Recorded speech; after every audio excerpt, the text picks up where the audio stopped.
Северную Осетию по приглашению Ларисы Гергиевой вновь приехал французский режиссер Алан Маратра. И если в первый приезд он провел мастер-класс для артистов и режиссеров, то теперь у Алана особая миссия. Он работает с труппой Дегорского театра над гениальной комедией Мольера «Дон Жуан».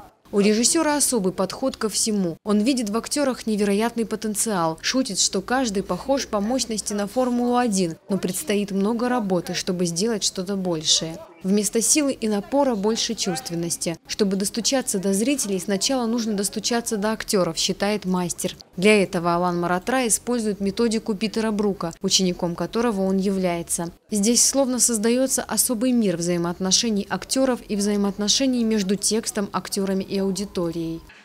Это пьеса «Дон Жуан» Мольера.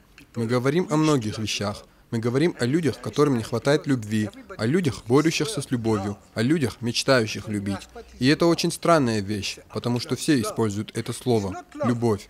Но любовь – это нечто большее. Все это очень интересно описывается в Дон Жуане, потому что с Гонорель, Дон Жуан, Эльвира, Командор – все эти люди произносят одно и то же слово, но с разным смыслом. Для определенных людей любовь может означать брак, но также можно любить мясо, и мы используем одно и то же слово. Поэтому для меня это очень важно. Я знаю, в Осетии очень сильны традиции взаимоотношений мужчины и женщины. Они не так распространены в таких городах, как Москва или Санкт-Петербург, и еще меньше в Европе. И это очень важно. Я думаю, это заинтересует осетинскую публику.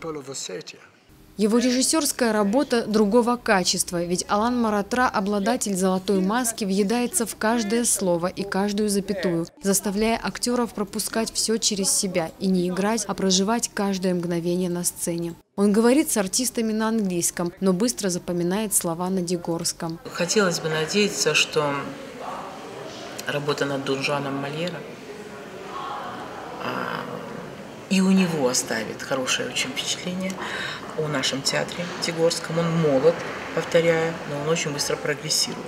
Наша последняя работа – это «Мирандолина» Гальдони, это «Танго нашей любви», спектакль, вот, которым мы закрывали сезон, Эдуардо де Филиппо, сценическая версия Анатолия Голованова. Вот это интересные работы, такие уже говорящие о том, что театр может переходить на какой-то другой, более серьезный уровень.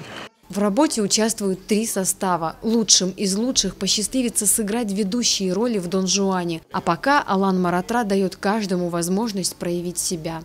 Залина Губурова, Алан Гасанов, Осетия ТВ.